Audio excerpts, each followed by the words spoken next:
Hello, everyone. Welcome to the School Action Fund webinar for the Learning Acceleration Support Opportunities Grant. We are right at 3, so I'm going to go ahead and get started on time. Thanks for spending some time with us this afternoon. My name is Chris DeWitt. I'm the Director of System Supports at TEA. My colleague Laura Hyatt, the manager of the School Action Fund, is not able to join us today, so I'll be flying solo. But I should be able to answer most of the questions. If I can't, then we'll make sure to circle up with the people we do need to talk to be able to get you a good answer here. So here's how we're going to spend the next hour or so. We'll talk through an overview of the LASO grant application and timeline. We'll get into some detail about the School Action Fund specifically, which is part of LASO. We'll talk through the program description, eligibility, other kind of key details related to the School Action Fund component of LASO, and we'll end with some next steps and an opportunity for Q&A. But obviously, since we're on video like this, we're on Zoom, feel free to drop any questions you have in the question and answer box, and we'll either address them live in the presentation, in writing in the chat, or we'll add it to our FAQ, which will come out in the next few weeks. As is the case with all of the webinars this week, we are posting the recording and the slides to the LASO website by the end of this week. So our next week. So once they're all conducted, we'll put them up on the website for future reference. All right, let's jump into it. So an overview of LASO. So based on the lessons learned from T-Class, which was the Texas COVID Learning Acceleration Supports that were a part of, you can't see my screen. That's because I haven't shared it. My mistake. Okay. I think this should be better. It's not a webinar if you don't have some glaring error. Okay, I think we're in business. So here we are. Learning acceleration support opportunities. We learned the lessons from T-Class, which was an opportunity last year where we first tried to bundle a few grant opportunities together. And we're taking lessons learned from that and applying them to this new opportunity we're calling LASO. It's our attempt to offer streamlined, consolidated grant applications to the field. So this year, we have approximately $110 million in funding that will support 8 TEA initiatives that support learning acceleration and innovation. And it's all in one streamlined application to access funding.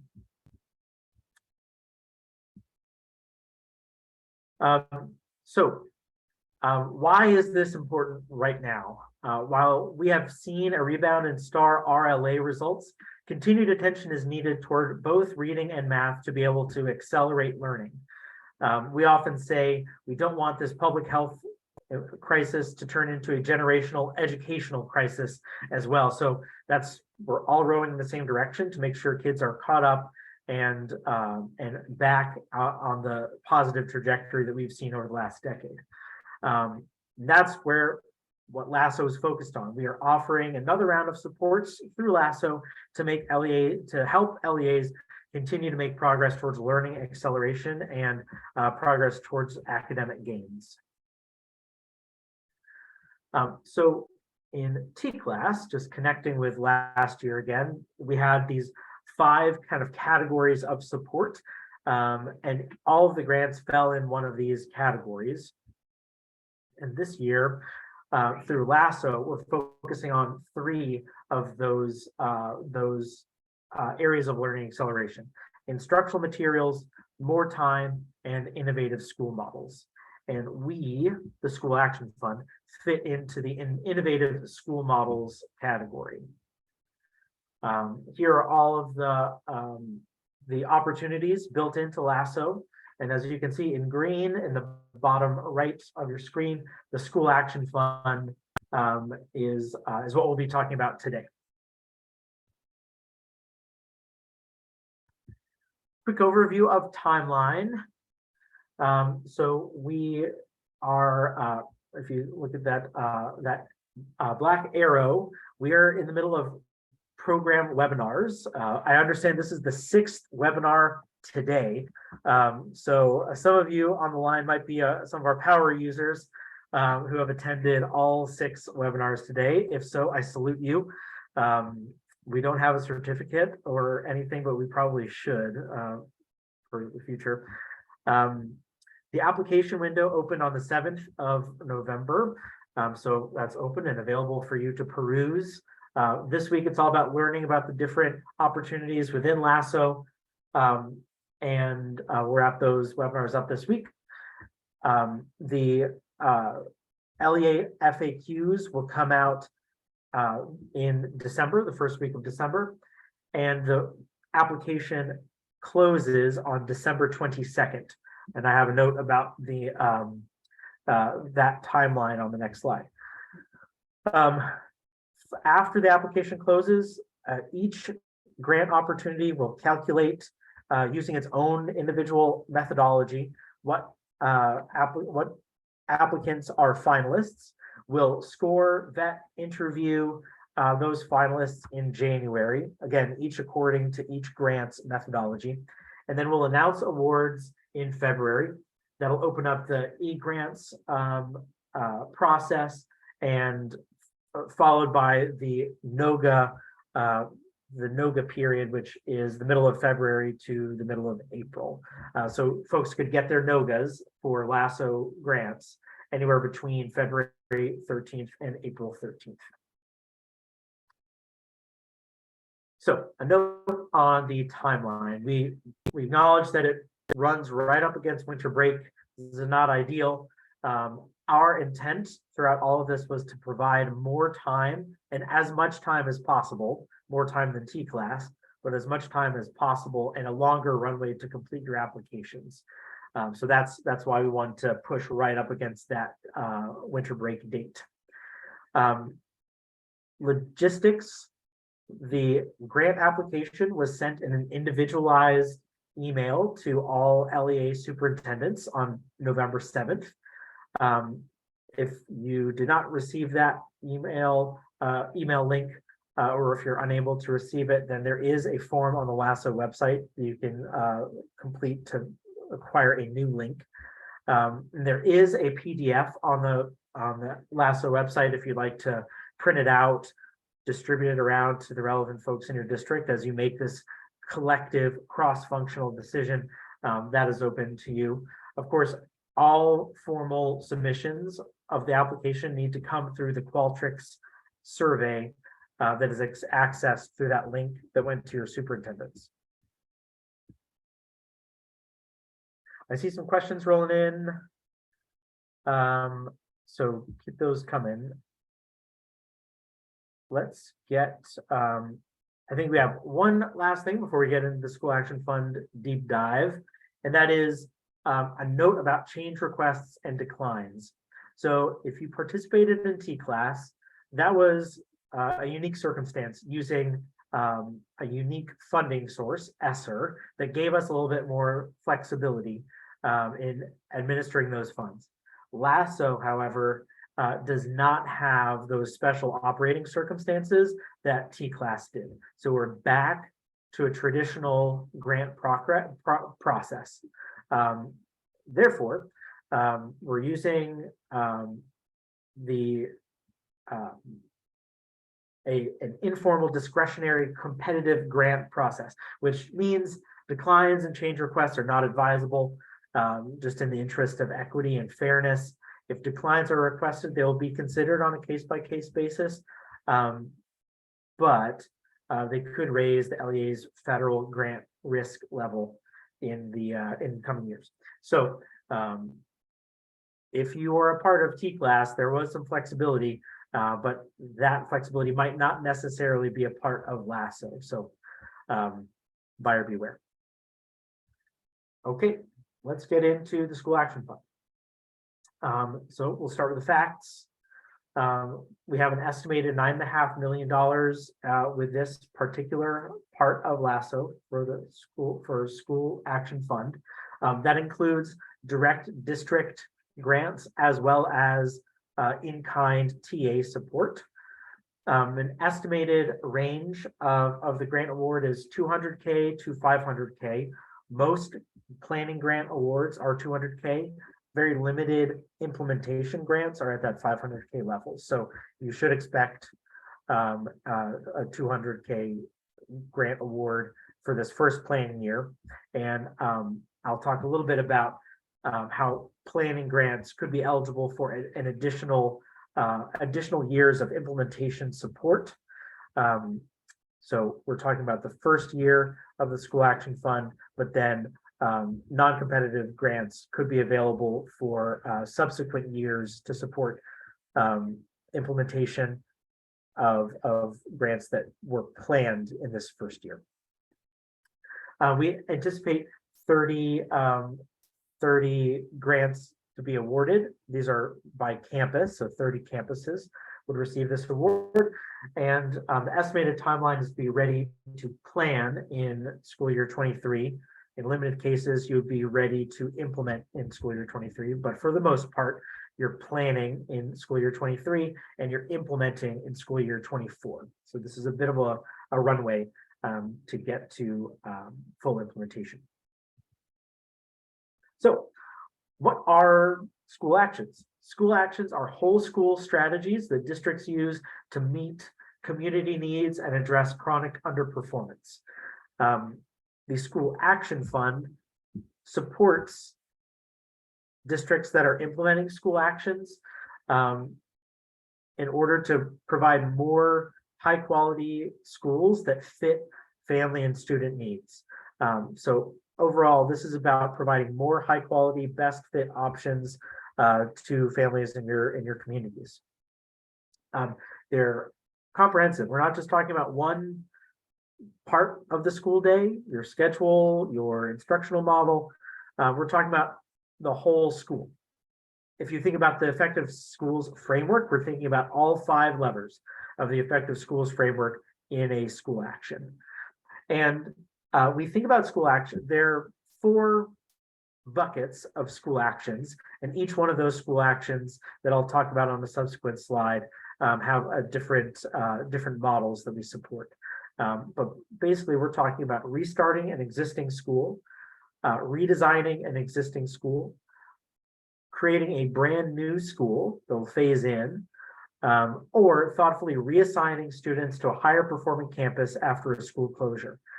And I'll talk about each of those in a couple slides.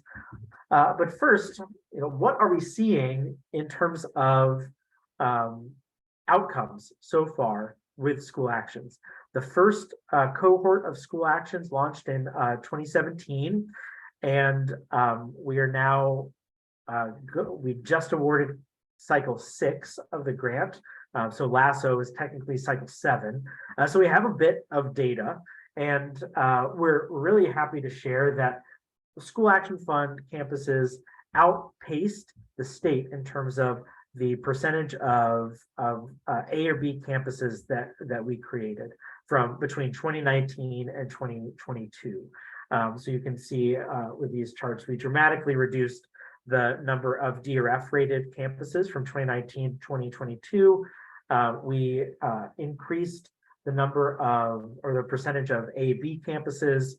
And when you think about it, these are Title I comprehensive or targeted campuses. So these are some of the highest need campuses in the state. So we're really pleased that we are showing that through school action, districts can provide more high quality learning environments to their kids. And what's included in a School Action Fund grant? Technical assistance. So this is the in-kind support I mentioned earlier on the call. Every action is matched with a technical assistance provider that has specific expertise in that action.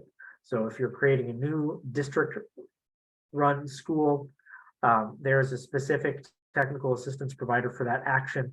If you're doing an ACE restart, there are specific technical assistance providers for that action. Those TAs are assigned by TEA based on the expertise of the technical assistance provider.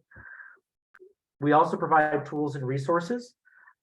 So districts have access. We believe that no district should be recreating the wheel here. There are a lot of things that should be tailored to each unique district and school community context. There are a lot of things that are just best practices. And so we provide those types of tools, everything from project management to stakeholder engagement, to actually planning to implement the school that you are designing. We also provide a community of practice so that districts can learn from each other, especially if you're doing the same action across the state. There are obviously unique challenges, but there are a lot of the same challenges. So we invite districts to learn from each other. We provide direct district funding. So for the planning year, it's $200K per campus. And there are continuation awards after successful completion of the planning year. There's up to 2 years of continuation support that amounts to $200K to $500K per year of continuation support. So a planning grant could be 3 years, 1 year of planning support and 2 years of continuation. And the last thing we provide is leader professional development. It's hard to have a successful school action without a high capacity school leader who's ready to take on this whole school action.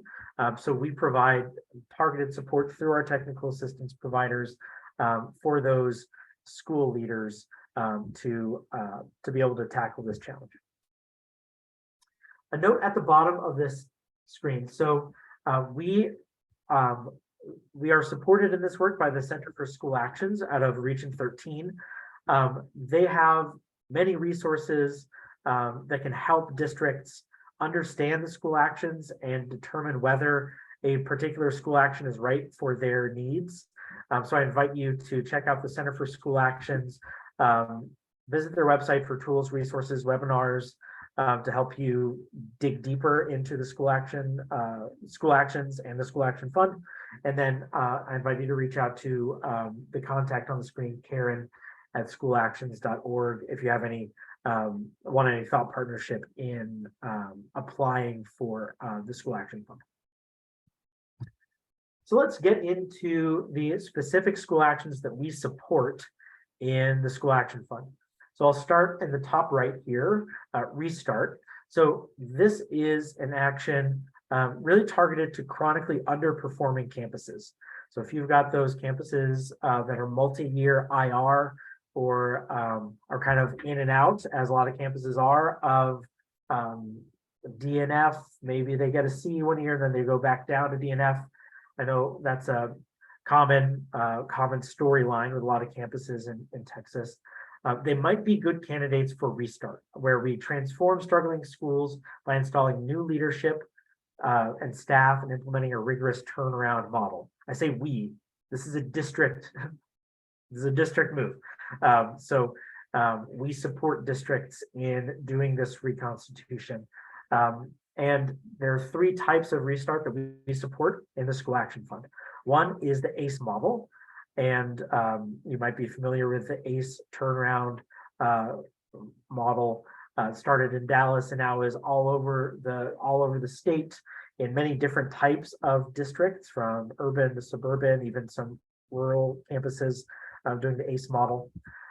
We are supporting planning districts that are interested in planning an ACE campus that would start planning in school year 23 and launch in 24. In certain scenarios, some districts have already started planning with a vetted ACE provider, an ACE technical assistance provider. In that case, you could be eligible for an implementation grant if you are ready to implement in school year 23. That's in limited cases. Most grants that we'll award through LASO are planning grants to start planning in school year 23. We also support resource campuses. These are new based on the last legislative session. A new type of turnaround that's basically an ACE model with additional requirements around staffing, around your schedule and calendar. It's only for campuses that have 4 non-consecutive F ratings in the last 10 years. I'll say that again, 4 non-consecutive F ratings in the last 10 years.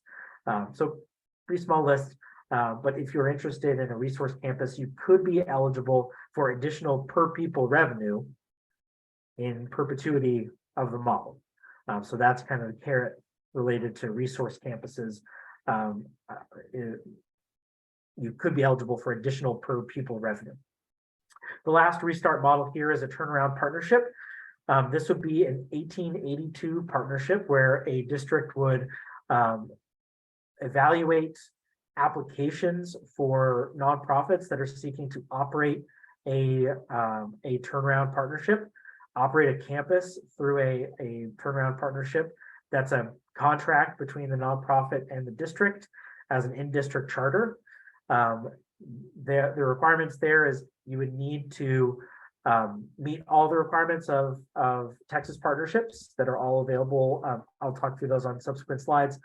Do a call for quality schools, evaluate the partner, determine that a partner has met the threshold for turnaround partnerships as established by the Texas partnerships team. That is, they've operated for 3 or more years, operating multiple campuses, and have a track record of success. 2 examples here for restart models. O'Connor Elementary in Victoria ISD launched their ACE. They planned, I think, 2 years ago. They launched this year.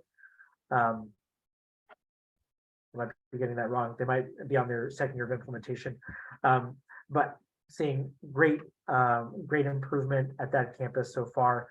On the partnership side, I would point to Sam Houston College Prep, which is operated by Third Future Schools in Midland ISD. After their 1st year of implementation, achieved a B rating after being chronically underperforming in partnership between Third Future and Midland ISD.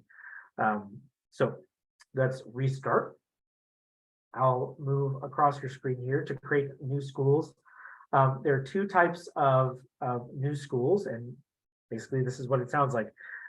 You would start a brand new campus. You'd have a new CDCN number, new leader, new staff. You would either phase it in 1 grade level at a time, or in the case of a brand new building, you could launch all grade levels at the same time. But in most cases, you're phasing in the school 1 grade level at a time in a slow grow model. These could be district run or partner managed. The partner managed or the district run example that I would point to is McCool Academy in Lubbock ISD, launched during the pandemic, the height of the pandemic in school year 2020, opened as a B rated campus, and took the place of a chronically underperforming middle school in Lubbock ISD.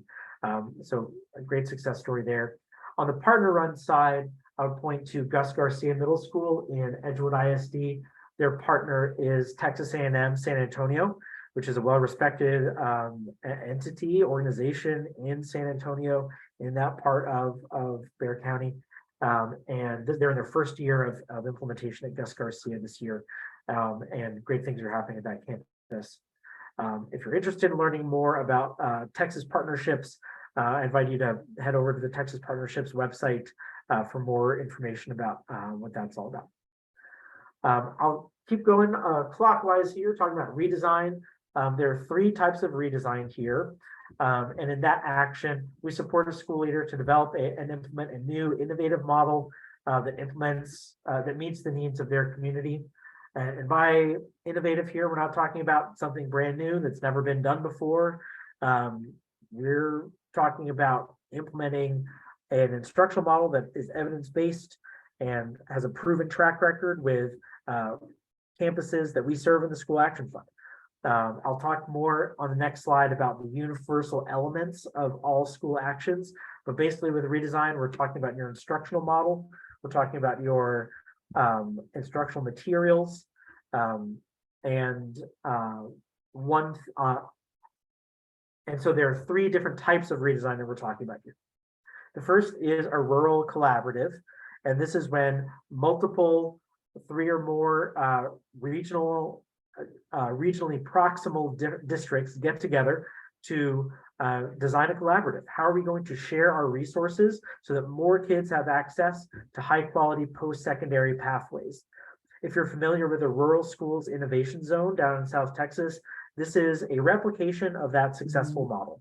So if you're interested in bringing multiple districts together that are rural, then this could be a good fit for you. The next is rural redesign with a P20 within a P20 system. So for this, we're talking about districts that again are rural districts that have one feeder pattern, and we help them redesign their K-8 model so that it aligns with the P-TECH for all model in the high school. So if you're familiar with Roscoe Collegiate or Florida Collegiate ISDs, these are rural P20 districts that have gone through our redesign process. Then the last thing is redesign with a blended learning model. And for this, we help districts redesign their schools so that kids are learning in a blended, with a blended learning model in reading and math. So examples here, I mentioned Florida ISD has gone through the rural P20 redesign process. Daniels Elementary in Grand Prairie is on their first year of implementation of a blended learning redesign, and already seeing some great improvements there. The last action I'll talk through is reassign, and nobody likes to close schools. I want to be clear about that. Families, you know, a lot of campuses are the center of communities. That said, we know that there are declining enrollment numbers in a lot of districts, especially urban districts. And so this is something, a lot of tough decisions are going to need to be made by districts in terms of the number of campuses they have available to their students.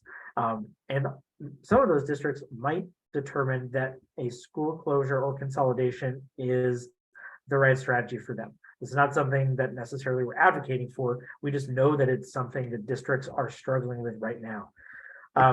So what we help districts do in school reassign is do some very deep community engagement to understand what families want. We help districts look at their opportunities with other campuses within the district and wind down or close an underperforming campus and reassign those kids to higher performing campuses.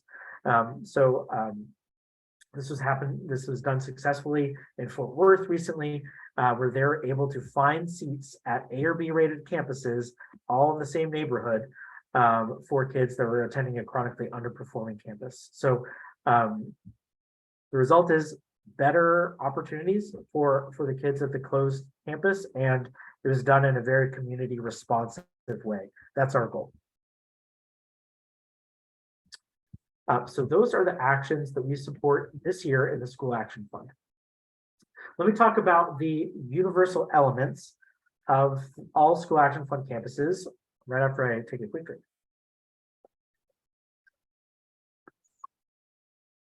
So regardless of school action or model, all the School Action Fund campuses include the following elements. They're all Effective Schools framework aligned. So if your district is using that framework and using it to determine quality across the board, all the School Action Fund campuses are aligned to that. All School Action Fund campuses must have high quality instructional materials. This does not mean that they need to have the TEA supported materials through CRIMSI or OER. They just need to demonstrate that the materials are high quality. They can do that in a variety of ways.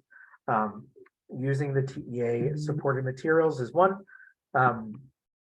Also, using materials that are highly rated on ed reports, or using the Texas Resource Review rubrics to ensure that that they meet the criteria of high quality instructional materials.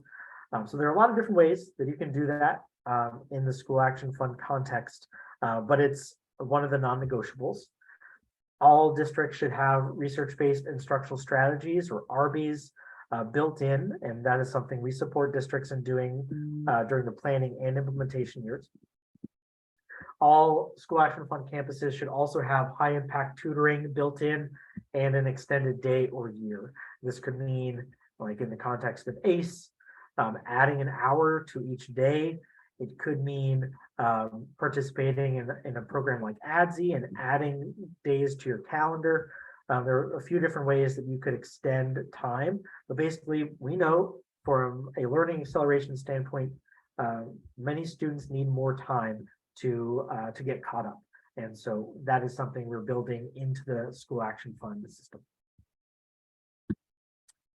Okay, I'm going to get into some application detail here. I should note that all of these are also in the program guidelines. So I'm just going to pull out a couple of highlights in each of these slides before before we get to the end. So, who are eligible campuses for the School Action Fund? Campuses need to be Title I serving. They also need to be targeted or comprehensive based on last year's ratings. So they need to be in school improvement. They need to be Title I serving. For new schools, these are brand new schools. They don't exist right now. So there needs to be an intent to obtain Title I serving status in that first year of implementation. They also need to prioritize enrollment for students that are zoned to comprehensive or targeted campuses. So that's the baseline eligibility. You also cannot have a recent School Action Fund planning grant, and by recent we mean cycle 3 or on.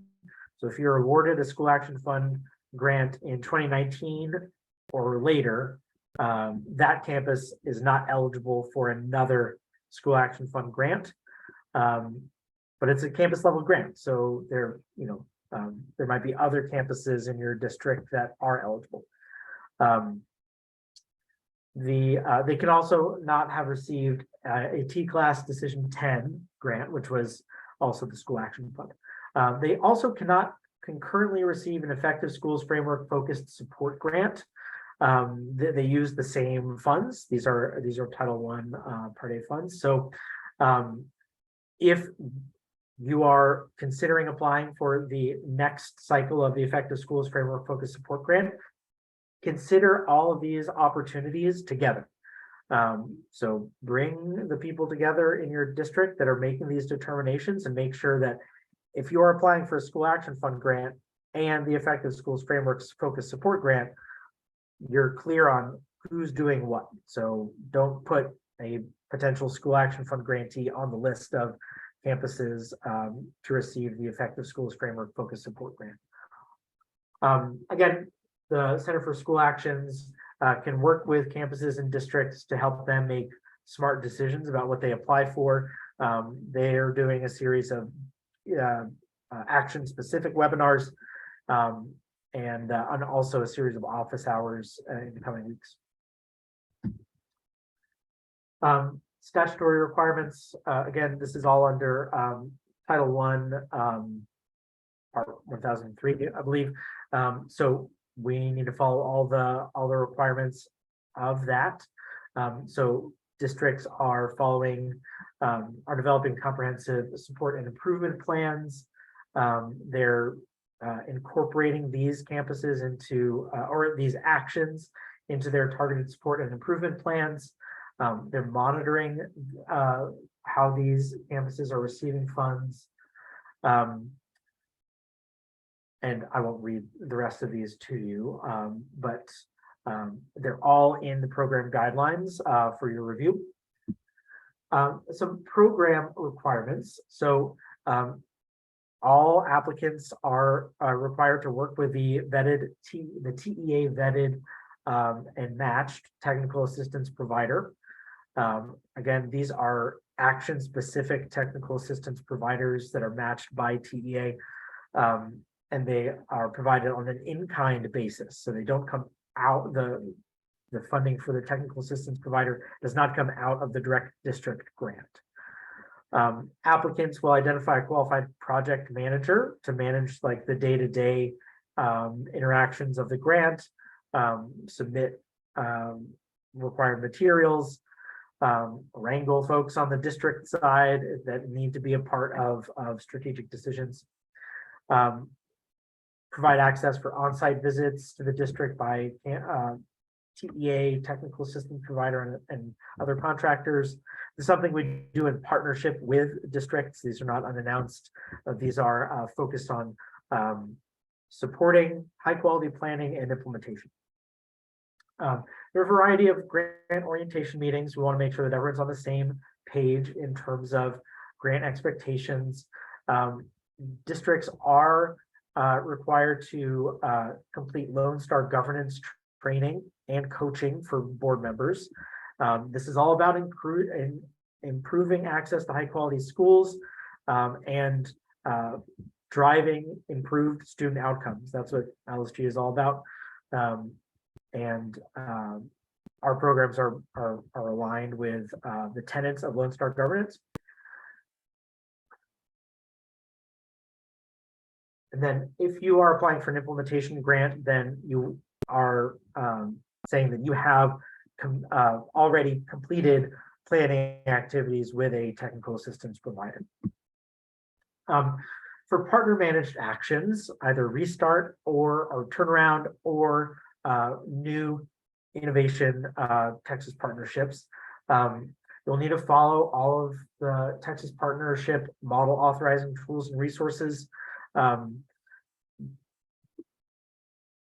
You need to participate in the Texas Authorizer Leadership Academy, or TALA. This is a series of workshops to help district leaders understand their role as an authorizer and how they can balance accountability and campus autonomy to drive student outcomes. They're required to meet all Texas partnerships guidelines by allocating all federal, state, and local funds due to the campus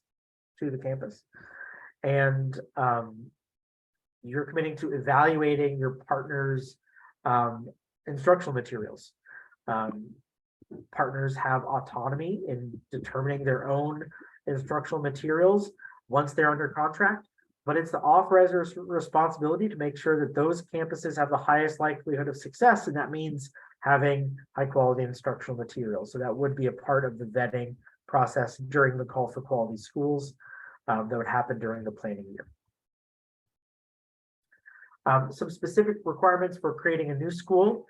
You would have to designate a leader for that new campus over the summer. This would be the leader that would lead the planning process and be the part of the new school design fellowship.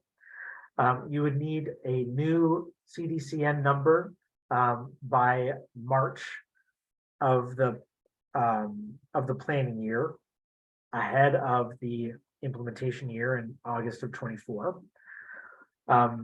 New schools that are established without a testing grade would need to be paired with an existing campus or the LEA for accountability purposes.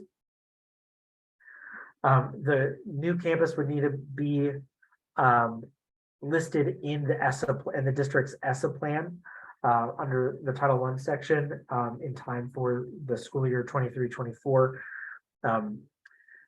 Enrollment, like I said, in the new school would need to be prioritized for students zoned to comprehensive or targeted Title I campuses.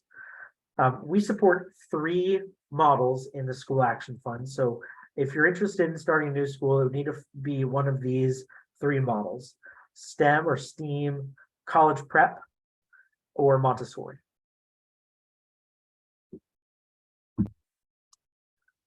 There's a lot of text on this slide. Again, these are all the program guidelines. A few things to pick out here. There's one grant per campus. So this first bullet here is select one of the eligible school actions and related models per grant. So you can't say one campus is going to do ACE and new school. It needs to be one or the other. But before you even get there, we encourage all prospective applicants to base their decision for a school action in a data-driven way. So review quantitative and qualitative data to evaluate your needs. What kinds of schools do your families want and need? What are your performance gaps? What are some possible strategies to help you meet those family needs?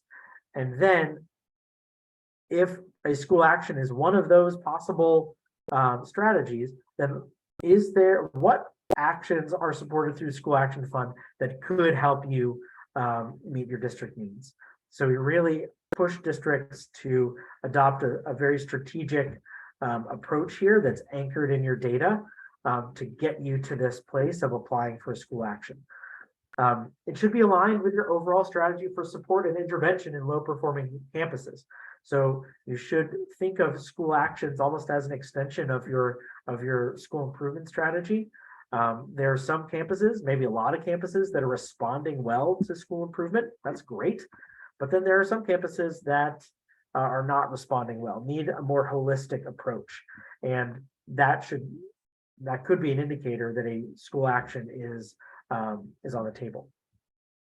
Senior LEA leaders must be a part of the process here. A school action will not be successful if it doesn't have buy-in and support from the superintendent on down.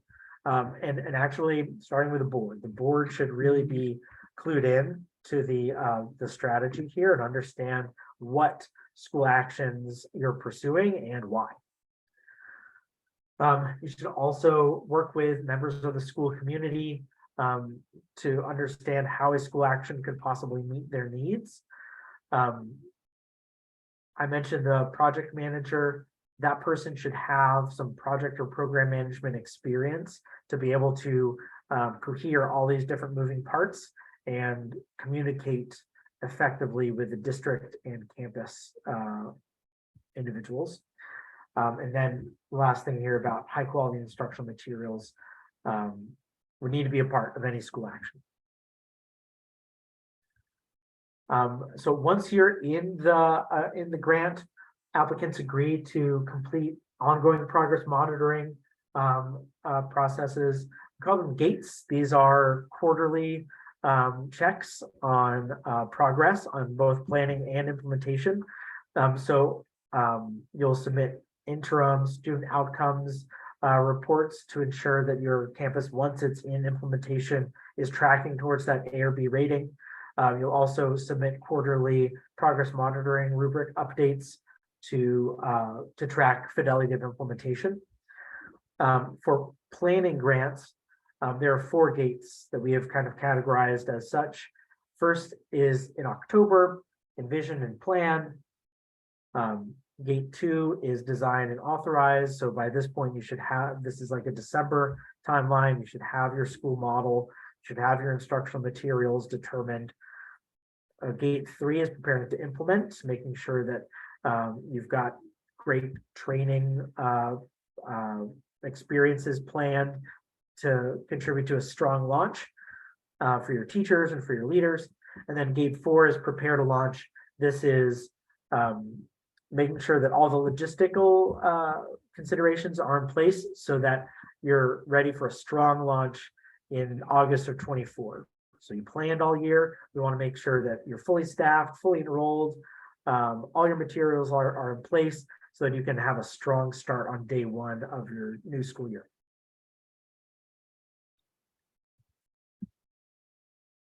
A quick note about the how we're going to select grantees. So The application itself is binary, right? We're determining eligibility, we're determining interest, we're collecting objective data about what actions you're interested in and what the context of your district and campuses are. And from that, we'll determine our finalists. Our finalists will be invited to an interview that will be done virtually. I'll talk about that on the next slide. And you can receive an additional 50 points for the interview that I'll talk about, I believe, on the next slide. So who should be in the interview? The superintendent, like I said, school actions cannot be successful if they're not supported from the top of the organization. Should have the proposed grant project manager, should have a district leader directly responsible for overseeing the campus. This could be an executive director or an assistant superintendent, however your district is structured. And it should also have, if applicable, the campus level leader that would lead the school action planning process. This person might not yet be identified, and that's okay, but if they are identified, then we'd like them to be in the interview. So we'll cover these two topics in the interview: school action selection.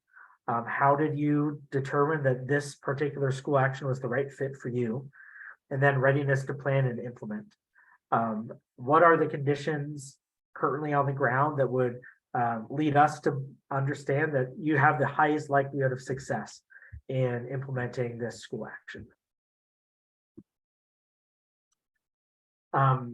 We have also listed in the program guidelines allowable and unallowable expenditures. We've given some guidance around the types of expenditures that are expected for a school action planning and implementation grant. So I invite you to take a look at those.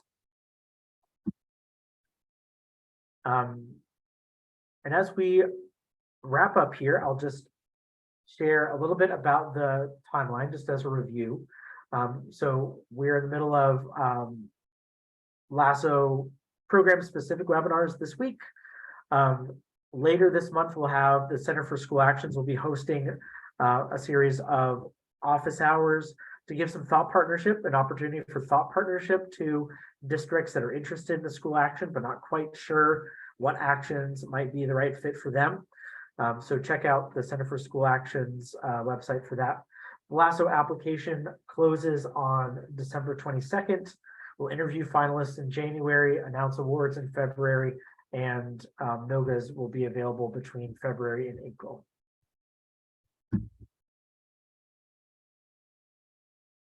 A reminder that the official LASO submission needs to come through that Qualtrics link and signed by the superintendent.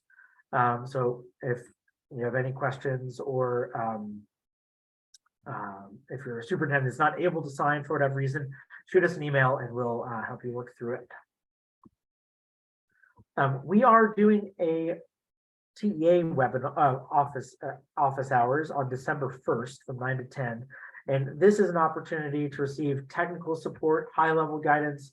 We can't offer, super in the weeds guidance about what actions you should consider or anything like that. For that, I would point you to the Center for School Actions, but we can give you some high-level guidance. Here are some examples. Having trouble, need some troubleshooting with Qualtrics. Want to ensure the timeline of LASO aligns with your current district programs. We can help you kind of connect the dots on that. I will leave you with these points of contact. Laura Hyatt, who's not here today, is the manager for the School Action Fund and the main point of contact for all things SAF. The Center for School Actions is a great resource for all things school actions in the state. Karen at schoolactions.org is the good contact for you there.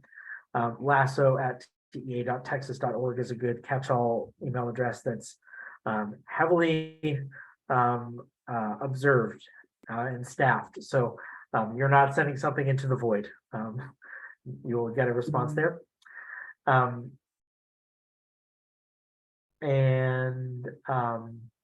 And there are the next steps. With that, I'll take the next 10 minutes or so, and I will stop talking and see where we are with any of these questions or in the chat.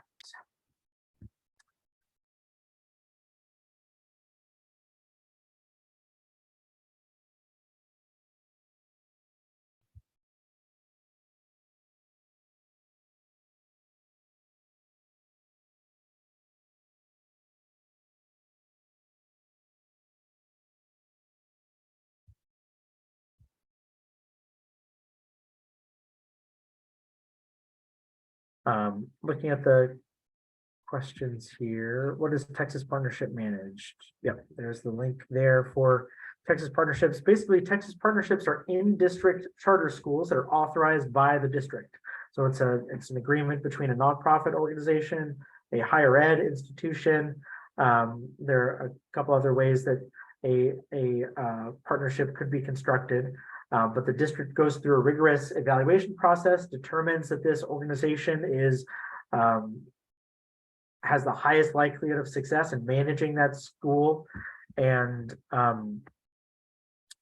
the district the district board approves a contract with that nonprofit organization to run the campus as long as the contract is in operation. So could be 3 years, 5 years, could be longer. They could be renewed if the partner is meeting all of their goals.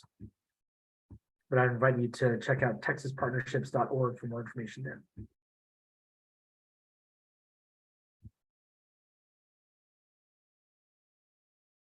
Please clarify what is meant by concurrent ESF focus support and SAF grants. So because these grants use the same funding source, Title I, Part A, they can't double dip, right? So if you are considering an ESF focus support grant for this next cycle, that I believe will open up in the spring of 23, and you are considering a school action fund, have a discussion with your districts about what is the right type of support needed at that campus. It should be one or the other. So if you want to do a school action, then select that strategy for that campus, apply through LASO, and if you're awarded, you'll know in February. And do not put that campus on the list of the ESF Focus Support Grant. If you have any questions about the Focus Support Grant, happy to point you in the right direction on the school improvement team that manages that grant.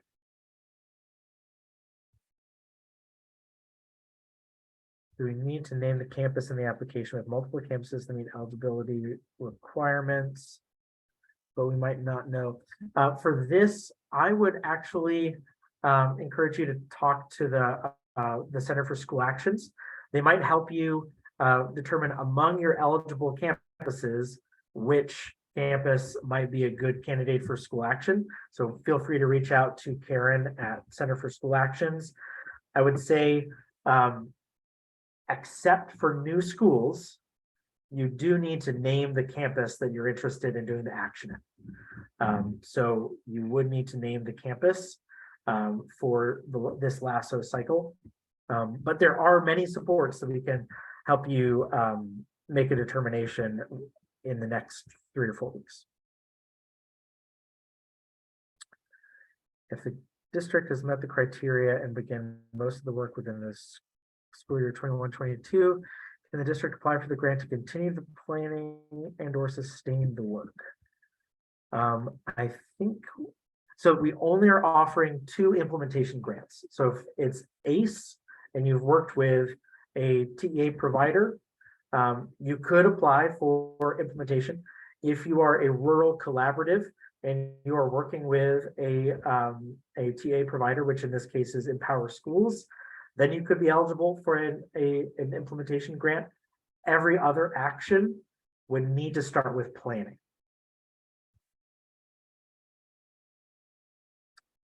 And then the last question here is about the slideshow. They will all be linked to the LASO website. Yes. I think I'm got Chris, all there's of one other question, and that was for clarity. LEAs can apply for these funds too, correct? It's not exclusive for just ISDs or traditional school districts. Yes, this is open to all LEAs that have eligible campuses. The vast majority of the school action fund grantees have been ISDs and traditional districts. That's how it's the main use case for school actions, but eligibility would include all LEAs in the the broadest sense of the word. I think that covers both of Anthony's questions.